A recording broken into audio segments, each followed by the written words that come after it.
I'm talking today to Quan Barry, the author of We Ride Upon Sticks, also the author of 4 books of poetry and a previous novel, She Weeps Each Time You're Born, which we discussed in our in-store lecture. So welcome to Quan. Thank you so much for joining us. Fabulous. Strange time. So you are, I assume you're in Madison. You are. How are things going over there? Things are going well. I actually sort of dodged some bullets this semester. So because my book came out in March, I was actually supposed to be out on book tour this spring. And so because of that, I had chosen not to actually teach this semester at the UW. But I do feel really actually fortunate, although I know so many terrible things are happening in the world right now, and it's not about me at all, but I was able to do my reading here in Madison, so March before things really hit. And then I was also able to go back to my hometown where the book actually takes place, and that's in Danvers, Massachusetts. And so I was able to go back to my high school and to give a reading and to see all my friends from my high school days, which is 30 plus years ago. So it was basically like the day after I gave my reading in Massachusetts that the governor of Massachusetts, put the kibosh on everything. So I do feel really lucky that I got to do those 2 events that were really important to me. Oh, I know if we'd only done the first week, because I think we were actually the first week that the event was originally scheduled for March 18th, which really the first week that everything got canceled. Our first canceled event was March 16th. Our last event was a dance recital inspired by the bookstore, which was very interesting, though. It was 3 performances, and by the third one, I was like, oh, I think we should have canceled this. But so far, all the dancers are okay, so I think we're fine. I wanted to start off by asking you to do a little sort of elevator pitch about the book and then maybe do a little reading. Sure. So, please. So as I mentioned, the book takes place in the town of Danvers, Massachusetts, which is an actual place. As many people probably don't know, people probably are familiar with the Salem witch trials, which happened in 1692. Back in 1692, Salem was actually much bigger. So it was Salem, it was also an area called Salem Village, and it was also a third area called Salem Farms, and all those things together comprised the city of Salem. And so basically, though, in 1692, the area that was Salem Village is where a lot of the happenings occurred that sparked the Salem witch trials. And then about 50 years later, that particular area, Salem Village, decided to break off and become its own town. And so it's the modern day town of Danvers, and that's where I was actually raised. So basically what happens in my book, We Ride Upon Sticks, which is the galley here. We follow the 1989 Danvers High School women's varsity field hockey team, who basically when the book starts, they're not very good. They're having another losing season probably. They're very discouraged about things. And so they decide to turn to the darker arts to try and improve their chances of making it to the state championship at the end of the season. And so again, the book follows them through this kind of rags to riches story as they start off kind of like the Bad News Bears, if you remember them from the 70s, and they end up basically being very successful thanks to perhaps, again, the darker powers that be. Excellent. I think you might actually have a little piece to read for us. Sure. This is about a page long. So the book is structured that there are 11 characters because there's 11 members on a field hockey team. There are 11 players. And so each chapter follows a different player and her trials and tribulations. So in this little section that I'm going to read, we are introduced to each of the 11 players. And basically it takes place at the annual fall pep rally, which, every fall my high school would have a pep rally to support the fall sports teams that were going to be participating that particular season. So here what we'll see, and the thing that you need to know for this particular section is that usually what happens at a fall pep rally is that the first team that goes, that runs through the big papered hoop is usually the football team, right? And I'm like, well, why is it the football team? So here you'll hear that it's something just a little bit different. And then just one other thing I'll say, so this is the fall pep rally. It opens with, the principal of the high school trying to get the high school to quiet down and all that kind of fun stuff. So here we are at the fall pep rally at Danvers High. Then Principal Yoff was standing at the microphone trying to get the student body to shut up. When it quieted down, he said a bunch of stuff about Falcon's spirit, the trophy case outside the main office, the exceptionalism of Danvers High's young men and women, blah, blah, blah. We always wondered if Principal Yoff even liked pep rallies. The guy had a PhD in education from Wisconsin. The tool standing up there in front of the student body, yammering on about winning. We felt embarrassed for him when he concluded his speech with his fist in the air and a weak noise that we gathered from context was supposed to be some sort of rebel yell. We didn't even know what, okay, I'm just gonna skip that. From there, the rally was pretty unremarkable until the hoop appeared. Karen Burrows and the cheerleaders had gotten it and placed in position, a big blue falcon painted right in the middle of it, when Jen Fiorenza turned to us and screamed, "Field, field, field, hockey, hockey, hockey," we yelled. And before any of us knew what was happening, we were charging the hoop, a herd of water buffalo stampeding on the African plain, Principal Yoff a casualty of our herd mentality, the guy buffeted every which way as we roared past. Jen was the first through, her claw a rhino horn, the paper tearing, each of us as if we were being born again, only to reemerge in a whole new world, all 11 of us pouring through.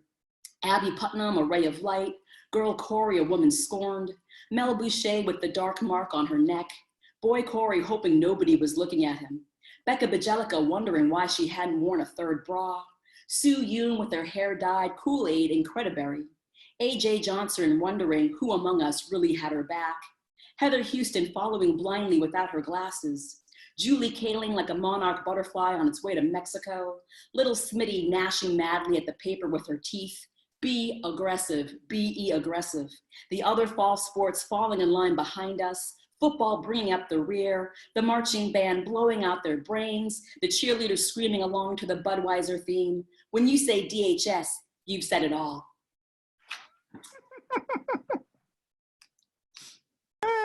That was great. I love listening to poets. I don't read a ton of poetry, but I love novels written by poets because I just love the way you use language in the book. But your tone in this book, as a person who read She Weeps Each Time You're Born, is so different. It's such a pivot. I'm fascinated to hear what that experience was like and probably inspired by the book itself. So I talk a little about your inspiration. Yeah, I'm trained as a poet. And so my first four books of poetry, you know, they're obviously poetic. I'm also, I think, known as a lyric poet. So I'm not somebody who necessarily is writing like more colloquial, Billy Collins-esque kind of poetry. My poetry is kind of more academic and again, more highly lyrical in certain kinds of ways. And it's true that my first novel, which takes place in Vietnam and in many ways is kind of almost a ghost story, is told in a very poetic idiom, right? That's what that book is doing. And this book, you're right, it's a complete 180. It's comedic in tone. It's very different. And so people have asked me that, you know, like, how did you do that? When did you know the book was going to be funny? You know, all those kinds of things. When I first sat down to write it, I actually didn't know what the tone of it was going to be, but I figured it out pretty quickly just because of the different elements that are involved. So there's the element of the 1980s. That to me already just has an element of camp in it. You know, when we think about the 80s, probably more so than any other decade, I mean, it really is the decade of camp. You think of the hair, you think of the music, you think of the clothes, you know, all those kinds of things. So there's that element. You know, you have the element of this girls' field hockey team, again, who are losing, but then who decide to start to use witchcraft in order to try and become better. And then, you know, you add just the strangeness again of witchcraft and the setting and all those kinds of things.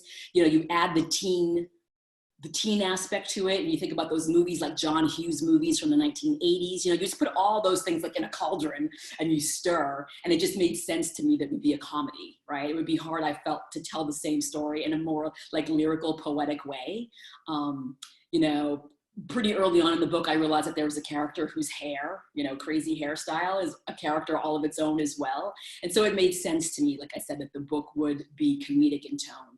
I will say finally too, that I, as a writer, I'm somebody who's constantly trying to do different things. So even in my 4 poetry books, they all do have a very similar poetic tone to them. But if you actually look at them on the page, they're very different as far as how the poems are constructed, even a little bit, you know, as far as their subject matter. So I'm always somebody who I'm very concerned with like not wanting to repeat myself. And so for example, my next book again is another kind of pivot that does something else, and we can talk about that later. But so I'm always trying to keep it fresh for me. And I feel like if I can surprise myself and keep it fresh for me, that hopefully I can do the same thing for the reader. No rest for you. Always. What was the origin of the book?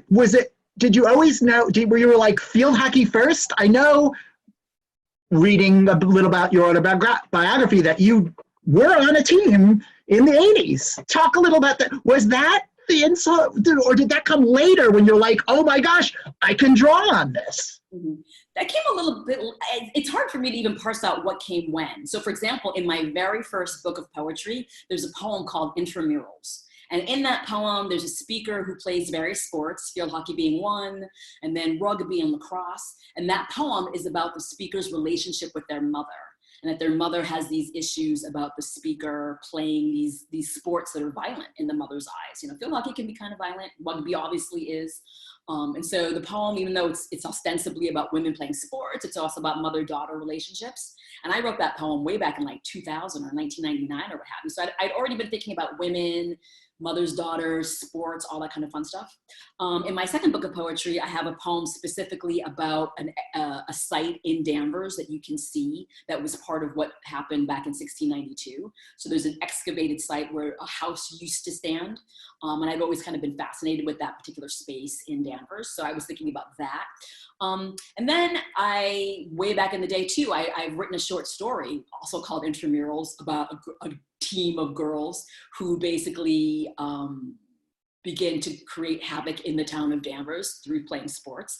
And basically, I think what I was always thinking is, because to me, all these things just fit together so well. It's the idea that in 1692, you have all these teen girls who really do not have a lot of options. Like, they're probably either gonna get married, they're gonna have kids, or they're gonna be a maid in somebody's house, and that's all that's available to them. And I was always interested, having grown up in the exact same landscape that they grew up in, just 300 years later, in how would women then 300 years later, what kinds of options do they have? How do they find their own voices? How do they come into their own power? You know, in very many ways in 1692, those girls, for a period of about 9 months, were the most powerful people in the Massachusetts Bay Colony. You know, with just a word from them, you could be jailed, you could potentially be hung. You know, so what did that mean for these teen girls to have that kind of power when normally they would be the lowest man on the totem pole when it comes to power, right? And so I was always interested in this idea of teen girls in this particular landscape and how times have changed, what they would be up to. And so, like I said, when I put all those things together, it just made sense to me that field hockey, you know, obviously sticks, thinking about broomsticks, you know, there was just a lot of echoes through the ages. Teen girls, what happens when you get teen girls together, how teen girls' friendships are different. You know, I don't want to say it's a gendered thing, but obviously sometimes, you know, teen girls are so close that they wear each other's clothes. You know, sometimes they're so close that they think each other's thoughts, or they finish each other's sentences or something, right? And so I was interested to think about, again, taking those same girls 300 years later and just thinking about who they would be. I really love that. And it is such an empowerment novel. And I really love the way you really take I love the way each person gets a chapter. That's one of my jams, I guess, of the group and the individual, and you go a step further and you make it first person plural.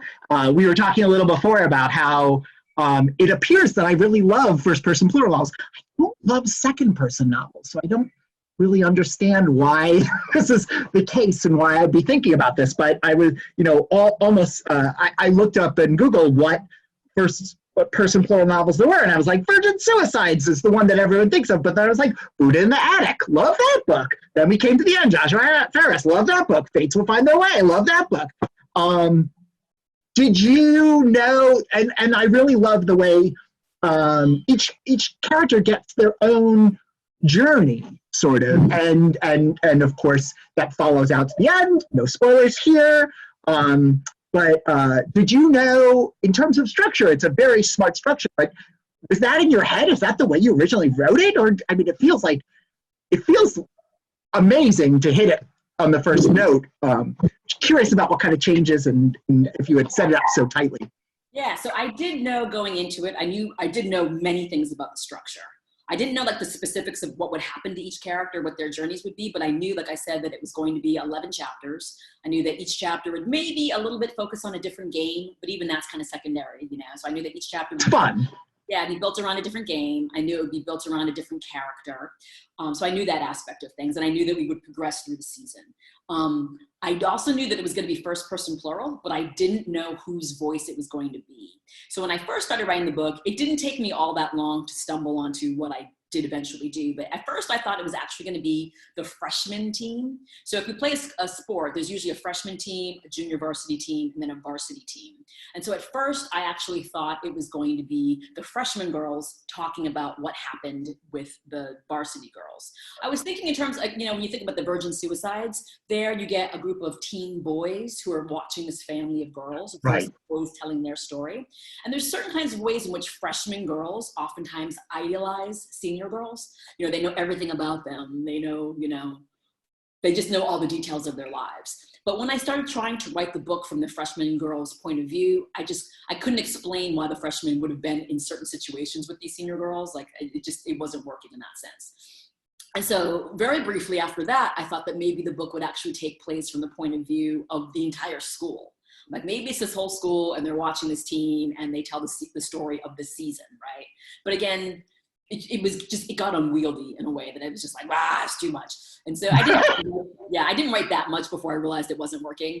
And then finally I just stumbled on the idea that no, it's just the team that tells their story. And so I like to make the joke, you know, they always said there's no I in team. So it just made sense to me that it would actually be them telling their story. Having said that, I have received questions from people who maybe didn't interpret it as the team telling the story. And I think that's totally fine. I don't think it's 100% locked down. I think, for example, when you come to the end of the book, and you're right, I don't want to give any spoilers, but that maybe the team turns out to be much bigger than we had ever thought. Like maybe the team is, I don't know, maybe it's all women, you know, maybe it's, you know, what have you, right? And so, so that was the reason why I wanted to choose to write the book from a first person plural. It's also true that it does certain things with respect to the idea of witchcraft.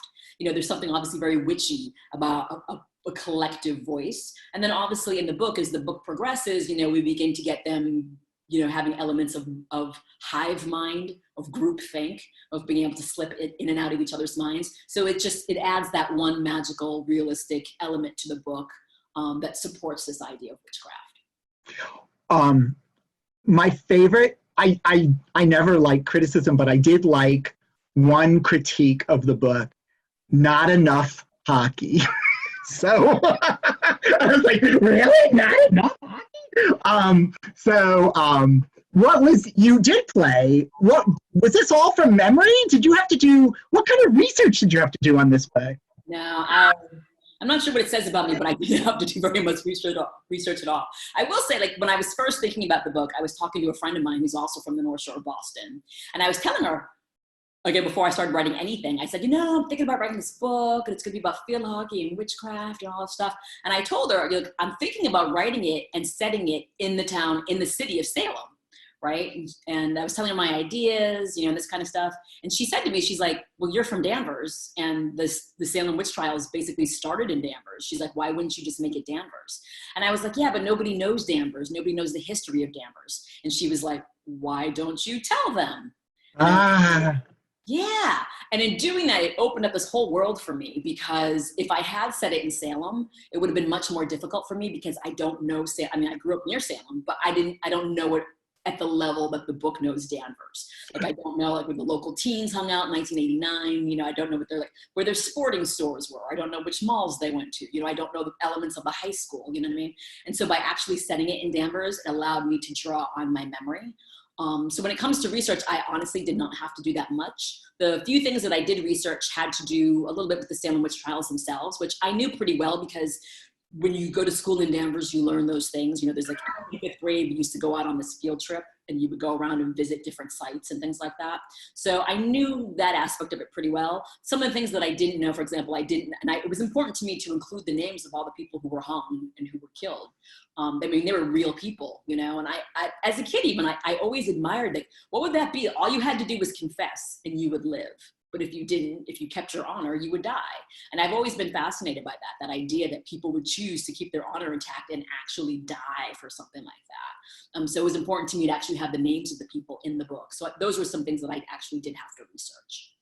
Well, you've gotten shout outs in things I've read about how good you were on the placing. So placiness of the book, I have to say, if I wasn't in the situation that we were in, my sister lives in Worcester. So I was like, we got to read this book and then go to all these places in the book because you really bring them to life.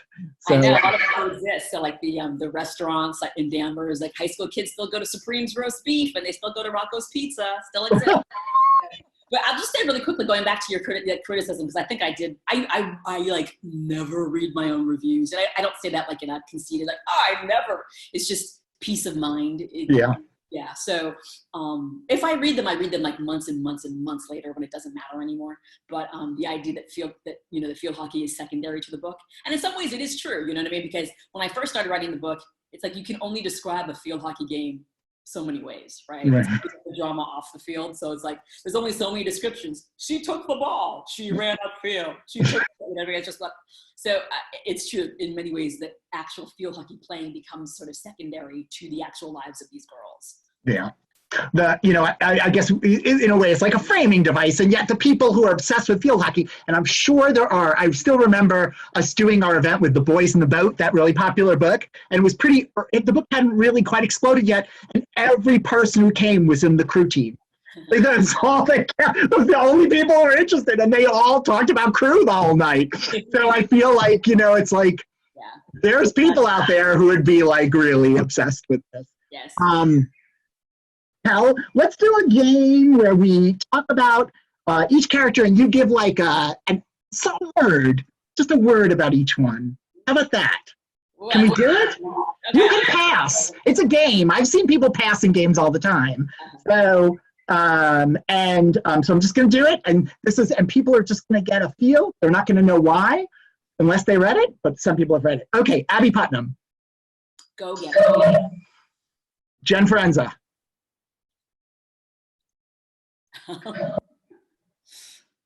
gosh, so hard. Wait. I would say this is going to be weird. Heart of Gold? Even though, you don't see it, but she does. Her heart's in her place. Because there were easier ones to do on her. AJ Johnson. I'd say independent. Ooh, I'm blowing this. Okay, I'm failing, but keep going. There's no wrong answers, so I think somebody's a really tough grader. I'm not sure I'd want to be in your class. Self-resilient. Yeah. Just integrity, kind of thing. Boy Corey.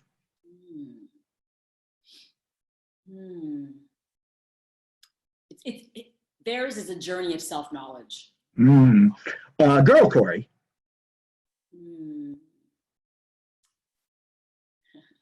It's the idea that like sometimes you think somebody has it all, but they really don't. Little Smitty. The positive things that come when we unleash our inner beast. Becca Jellica. Becca Bajelica. I was talking to a friend of mine a couple of days ago whose last name is Bajelica. So. An homage, a shout out. Yeah. So what is her? I would say hers is Still Waters Run Deep. Julie Kaling, or Julie Min Kaling. Yeah, Jules Min Kaling. That's, it's overcoming nurture versus nature, which sounds weird. That's intriguing. Yeah, it's intriguing. It's overcoming our programming, Heather Houston or Houston? I don't know. I read the book. I didn't listen to audio. Heather Houston is funny because she is the character who's probably the most like me in some ways. She has most of my characteristics. So how would I describe her? Unfortunately, she might be a little bit of a know-it-all. Yeah. Soo Yoon? Chameleon. Definitely chameleon. If nothing else in the hair, Mel Boucher? Yeah, Mel Boucher. Just the idea that appearances aren't everything. Yeah. All right, cool. All right, now we're going to talk about the book. Why Emilio? Good question. So I've been telling people because, I had a friend when I was in high school who had 2 celebrity crushes. She played field hockey. If she opened up her locker, she would have all these pictures, you know, cut out of magazines of 2 celebrity crushes. So her first celebrity crush obviously was Emilio Estevez, you know. And then her second celebrity crush was a person whose name we didn't know how to pronounce at the time. And that was Kenan Reeves, right? None of us knew how to say his name. You're like, Kenan Reeves is so cute.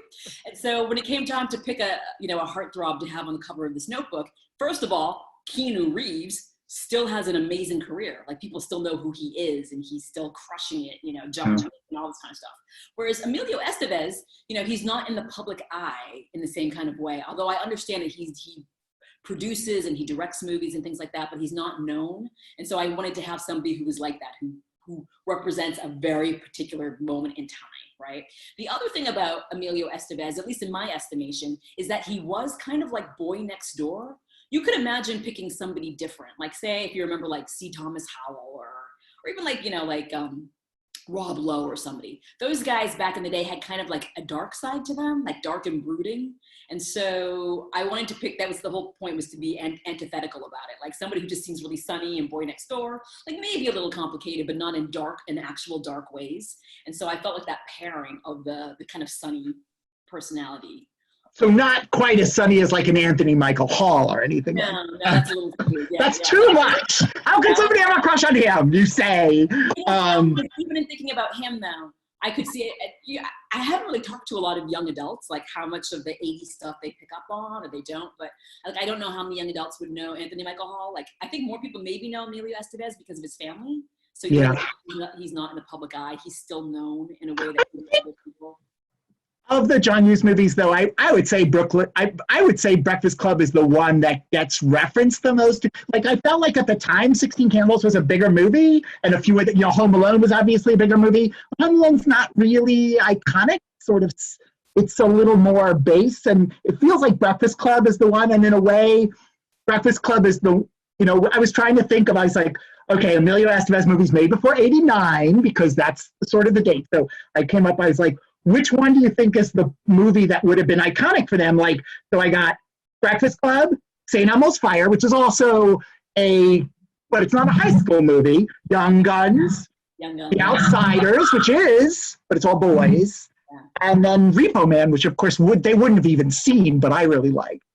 This is so weird. So it feels like Breakfast Club is that movie that's connected. Is that right? Did I guess right?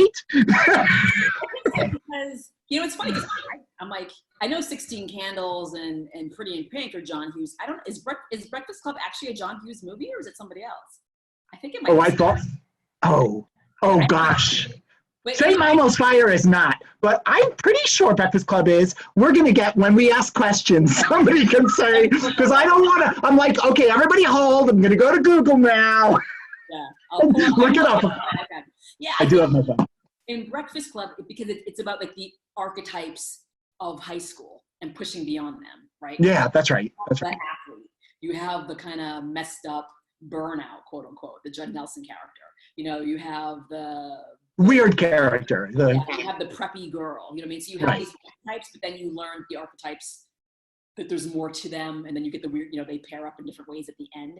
And so in some ways, that's kind of what the book, I was very much. It is. Yeah. The archetype, then you push beyond it, you know? Yes. And something that we haven't talked about yet, but the idea, because it's the 80s, you know, it would be easy just to do a superficial, oh, ha, ha, look at the clothes, you know, funny, but the 80s, it can be a dark time, right? It's you know, AIDS is coming on the scene. You have crack cocaine. You have the Central Park Five. You have like all kinds of things happening. And then obviously in thinking about those John Hughes movies, there are ways in which they do not age well, right? There's homophobia, there's xenophobia, there's all these like phobias, you know, misogyny, you know, what have you. And again, things that just don't age well. And so I wanted to look at those things and to push beyond them. I'd like to be aware of them, to have the characters be, you know, fighting against those societal sort of constraints that were in place in the 80s. Right. You know, and recognizing them in a certain way and that kind of stuff. So it was interesting to me not to rewrite the 80s, but to complicate it. Right. Yeah, I mean, that's one of the great things about the book is the way you look at almost through each chapter, a different issue that this character is confronting. You know, it just gives the book a depth that sort of balances the comic element. I like to make the joke that it's the book is like a green smoothie. So, you know, in a green smoothie, you have spinach, but you also have like, you know, apple and pineapple and blueberries, and that's what, you know what I mean? So the book has spinach in it. It has real commentary, but it hopefully it has like. And it's green. Yeah. Yeah. I just want to give a shout out to the end papers. I love maps and end papers. This is a storied tradition that has fallen out of favor. It's so perfect for the book. And I asked if you had a hand in it, and you're like, "Had a hand in it? I paid for it." So, what did you actually? Is this like a Ann Patchett story where you're like, I commissioned the artist to paint the cover, and they said no, and I did it anyway, and now everybody knows you got a Wall Street Journal story. Were you actually like involved in every step of this? I said that I wanted to have a map.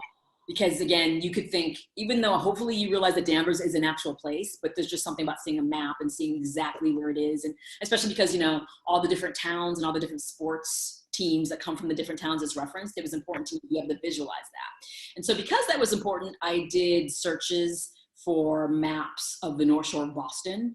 And I found some that were more kitschy in nature, and that was more important to me because the book is comedic, right? So right. I have like a very serious, like Rand McNally map, you know, in the book.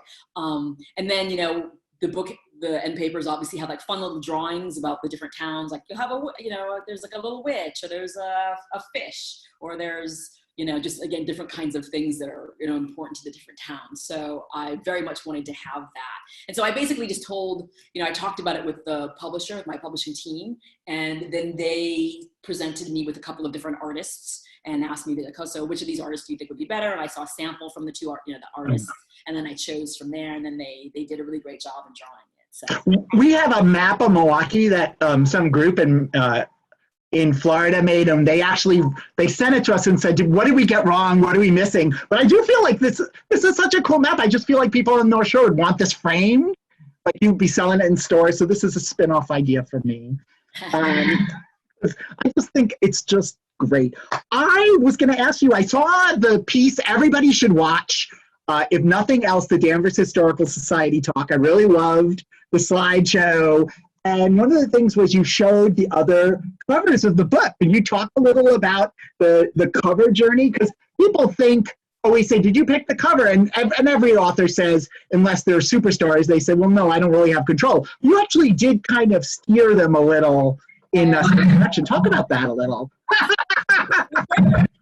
And I feel very fortunate that they took my opinion seriously and did things with it. And I think when you see the end result compared to earlier things, it's like night and day. So, you know, they sent me 2 early versions of what the cover might look like. And it's interesting though, because I think it must be, I don't know anything at all about drawing. Like I don't have that kind of artistic skills, but it must be like writing. It must be the idea that you have versions out there, and then you hear feedback, and then it feeds something in you and you push beyond it. So the first 2 potential covers were a little bit more, to my taste, they were a little bit more like juvenile, like more like YA maybe for books. Right. They were busy in a certain kind of way. They weren't as aesthetically pleasing as what we ended up doing. And so we saw them, you know, you can see if you look at them though, that the ideas are circulating there, but just the execution of them isn't what they want to be. And then basically I just gave them I was very much involved just in talking it out, but I said that I thought that we should lean more into just the color palette of the 80s. And something about that I think helps spark, you know, for the designer, like something about the color palette, and you know, and then she pushed into that, and we ended up with the cover that we have, which I really, really super love. I would also just say for people who don't know, it's an element that I really love, but on the cover, again, this is the galley, but you see this little triangle. So I was really super interested in the idea of like the different elements. So obviously this could be a ball, but I actually think of this as like the sun, the moon, the stars. This actually upside down triangle represents water, I guess, in certain witchcraft symbols. I guess that sometimes witches use that as a symbol for water, and then fire, you know? And so I really like the idea. So she came up, the designer, I originally had a different design for water, but she discovered in her research that can represent water in spells. I just thought that was really super cool. So I ended up being very, very happy. I will say though, that the title is actually shorter than the title that I originally wanted. I was going to ask you about that. What was the original title that you had? Yeah, so the original title of the book is We Ride Upon Sticks and Are There Presently. So that was the original title. And the title as is, We Ride Upon Sticks, is an actual quote from Tituba, who was an enslaved woman back in 1692. Sure, and I'm really fascinated by her. Nobody quite knows if she was of African origin or if she was a native indigenous person, but she was enslaved. And she was owned by the Reverend Samuel Parris, who was the minister in Danvers, in Salem Village. And basically, she was one of the first people to confess to being a witch in 1692. And when she confesses, she in many ways lays the blueprints for how to confess and to not be hung. So the fact that she confesses means that they won't actually hang her. And so they're asking her questions like, what does the devil look like? And when she describes him, she basically like looks over at her master and like basically describes like what Samuel Parris looks like. You know, like the devil kind of looks like, you know, whatever. But then at one point they ask her, you know, well, how do all the witches, because she says that they all meet in Boston. And so she's asked, like, how do you all get to Boston? How do you meet up? And she says, quote unquote, we ride upon sticks and are there presently. So I had actually wanted that to be the title of the book, but the publisher had thought that the shorter title was better. The longer title reads more poetic, you know, and I think that it makes sense in the context of things, but I get why they shortened it too. I was just like, I'm terrible about pronunciation, but that's a Marisa Conde novel, right? So from that when did that just shows how old I am. 92. Title? I Tituba. She wrote Witch of Salem, or is it just? It is a French novel that won the French Grand Prix Award for Women's Literature. Translated about, you know, just writing about the switch with her. Segu, I guess, is her most popular book. So, but for what I was the buyer for the bookstore that was before Boswell, and so I just remember doing a promotion with it. It's just one of those weird things. And now I'm like, I wonder if I have that. I wonder if I can go back and find it. I wanted to show you my weird Boston 1989 thing. So I love old department stores. So in the 80s, I spent much of the 80s running around the country. I learned to drive, first of all, much older than many people. And then I spent crisscrossing the country looking for department store stuff because I knew they were all going to go away. And I had to get like I finally wound up collecting shopping bags, but I would collect whatever. I'd apply for credit cards and things like that. And I found my Filene's Christmas board books of Little Bears, Christmas and Felix and Friends, because late 80s is when every department store had a bear. And this is from 1988. Wow. So Filene's and Jordan Marsh. Yeah. Those are the two. Yeah, I was like, I didn't really think, I was like, oh, I have to go to the basement to find my Jordan Marsh bags. But, and maybe I have a blueberry muffin that I froze or something. But all I found was, I was upstairs, so all I has that. But it's like, oh, a little Boston. Before we go to questions, I wanted you to give I always like to know what people are reading. We're a bookstore, virtual or otherwise. Any suggestions for the gang on what they should be reading? So again, you know, he is a former student of ours at the University of Wisconsin, and his book has just come out now during these tough COVID-19 times. But basically, Stephen Wright. So Steve Wright has a book out called The Coyotes of Carthage, and it's, you know, I read it. I was actually in Australia during Christmas break, and I read it then. It's excellent. So basically, The Coyotes of Carthage follows an African-American political fixer. So he works kind of for a lawyer's company that kind of fixes elections. I shouldn't say fixes like as in, you know, they somehow actually cheat, but it's the idea that they're the ones behind like the marketing campaigns to try and get people to vote certain ways, you know, anytime that there's a referendum on a ballot.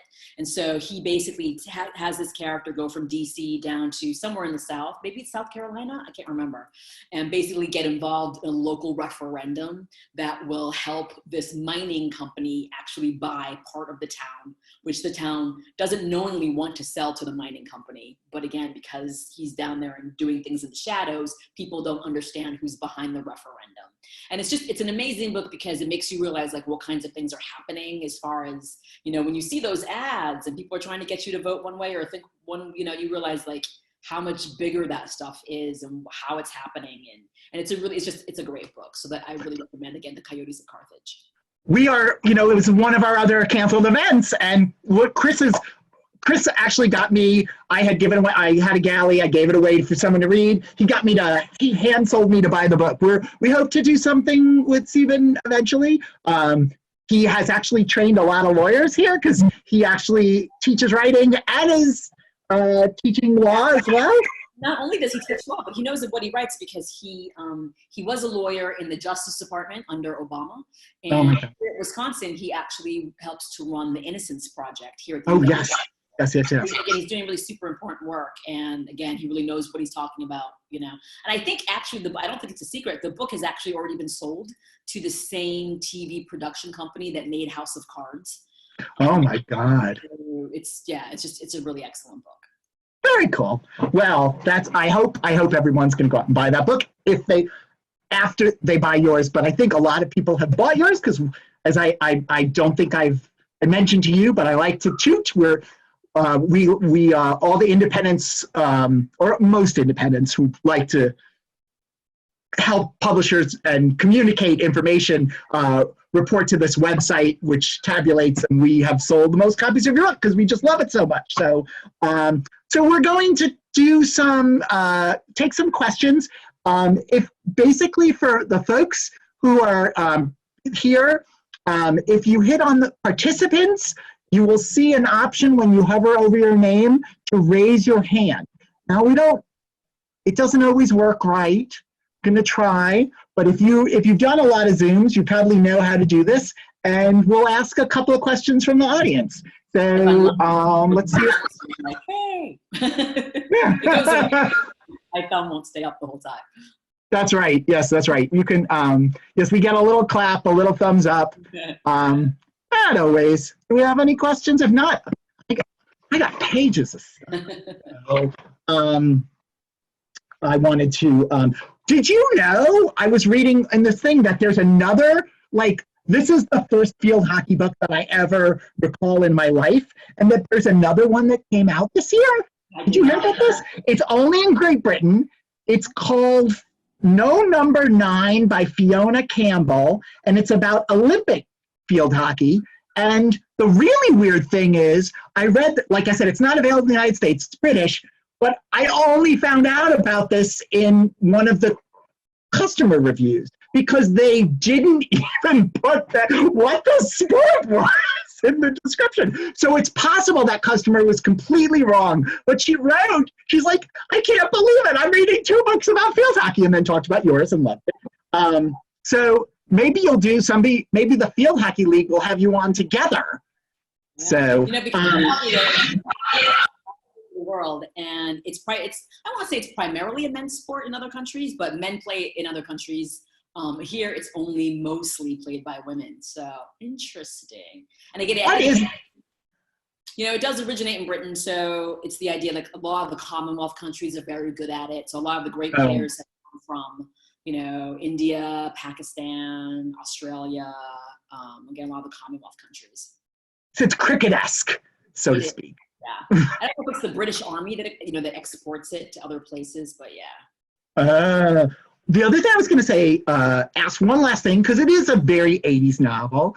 What were some of the iconic things that you thought of about the 80s when you were writing this book? I mean, some people, and I think this is actually early 90s. Some people have compared the book to Heathers, but and obviously we had The Breakfast Club, but what other things were you thinking about?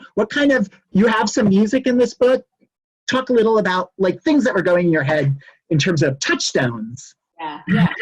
Touchstones are just things that I actually maybe lived, you know what I mean? So, for example, there's a song that is kept on tape cassette. So it was the idea, first of all, that we had a boombox, before we would go to games, and then we would put in like the tapes that our mixed tapes that we had made off the radio, right? You'd sit, you'd listen to the radio, and then you'd have to press play and record, and you try not to get the DJ, stuff. So. we had this one song. If people haven't heard the song, it is everything you would want in an 80s song. I tell people, if you're ever like stranded on a desert island and you can only have one 80s song, the 80s song to have is this song called Look Out for Number One. And basically it comes from the sequel to Saturday Night Fever, which is Staying Alive, which somebody told me that on Rotten Tomatoes, Staying Alive has the lowest rating like of any movie ever. It's supposed to be terrible. But it has a truly amazing 80s song called Look Out for Number One. And so something like, it has like the synthesizer, it has just, everything about it just screams 80s, 80s, 80s. So I definitely thought a lot, like I had that song just going in my head like almost like the whole time I was writing the book. It does sound like a good sports song too. Yeah. So it's true that our coach, who was a woman named Barb Damon, who was a legendary coach on the North Shore of Boston, she actually passed away last year in her 80s. But the character of Coach Marjorie Butler is very much based on her. So after I found out that Barb had passed away, it allowed me to go back into the book and to pump her up as a character, because generally speaking, you can't write about living people. Unless, like you could write about Bill Clinton or something like that, somebody who's prominent, but right. You can't write about everyday living people. And so after she passed away, it was an opportunity for me to sort of pay homage to her and to pump up her character in the book. But it's true that both in the book and in real life, she always made sure that we had that tape, and that, before games or after games, it was like our go-to song. And so anytime I hear that song, it just takes me like right back to, the 80s. And it's just, yeah, it's pretty good. I'm going to YouTube as soon as this is done. Also, I have to say, if you see the version that actually plays in the movie, because you can actually see it like in the movie, like there's like a montage. Because you can find a version where he's on he's on Solid Gold, the guy who sings it, Tommy Farragher, I think his name is. So you can see him on Solid Gold, like lip syncing to the song. But if you actually see it in the montage from Saturday or from Staying Alive, it's classic. Okay, I'm trying to remember. Was the hit from that movie the Frank Stallone? Didn't his brother Frank Stallone sing "Far From Over"? I think that's from it. I know I can't remember if Frank Stallone wrote it and directed it, or like Frank Stallone definitely had a lot to do with that movie. He sang the song too. I think that was the hit song. I don't know. Look out for number. That's the only one you need to know. Look out for number. Okay. Yeah, they obviously picked the singles wrong, which happens sometimes. Let's see if we've got any questions, or I've just really said it all. We've got something from Mark. Well, thanks for doing this. And just a little prefatory thing, I was on the fence and I had to make a decision whether to do this or not. So what I did is I told the dude that I was going to walk with safely on the Woodland Trail here in Shorewood, come a little bit earlier so I wouldn't miss the beginning of this. Now I realized, wait a second, this sounds familiar, 89 hockey in Massachusetts. Oh, I read this in the book review in the New York Times, the Sunday book review, and I realized that this was something that I was interested in. This is quite a coincidence. And what I was going to ask our fair author here was, I don't like to assume, and I don't like when people assume things because it's really naive and the epitome of being unsophisticated, so I won't. So let me just say I'll ask you. And if I say believe, then I'll be back into the arena of assuming again. So the hell with this theory about assuming. I'm just going to say it. It is my belief that you have I understand about the human spectrum, but for the most part, I believe that you have a strong, consistent spirit. Would that be correct? Interesting.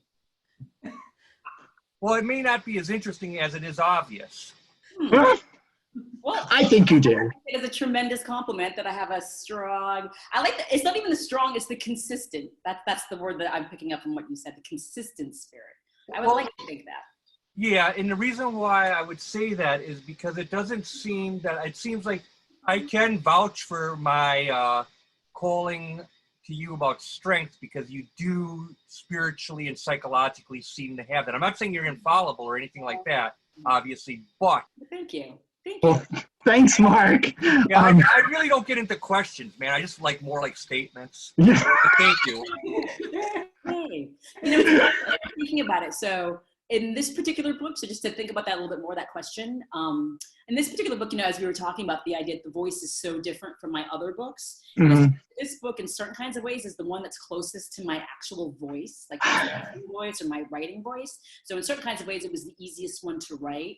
But in thinking about like my poetry or my other books, which are poetic and things like that, it's true that I have to work a little bit more. And so this one shows the side that my most public side, whereas my other books show my more private side, I think. So it's an interesting question and something that, again, I take that as a great compliment. So, but thank you. Thank you for making time and for being here tonight. One thing I wanted to ask before we go, the book is very cinematic, and you mentioned that the Stephen Wright, I see a miniseries or extended series here. What do you see? What do you see in the world for this? Well, it is true. And, it's interesting for me as a poet because the truth is all of this is gravy to me. As a poet, I always just felt lucky to be able to write poems and then get them published, and I thought that that's where things ended. And then I realized, okay, I think I have a couple of novels in me, and other things too. And so, like I said, anything that happens with the book for me is just extra. It's not what I anticipated. And so I have been fortunate with when the book first came out in Galley, I was actually approached by some like Hollywood agents. So I actually have some Hollywood agents, one woman in particular who works really hard for me. And so we did in the last month or so sell the book to a TV studio that's part of the division of NBC. So having said that, though, the thing that I've learned through this entire process is that, I feel very fortunate that this particular company has an interest in it. Having said that, it's still a very long road to see if it will actually become something.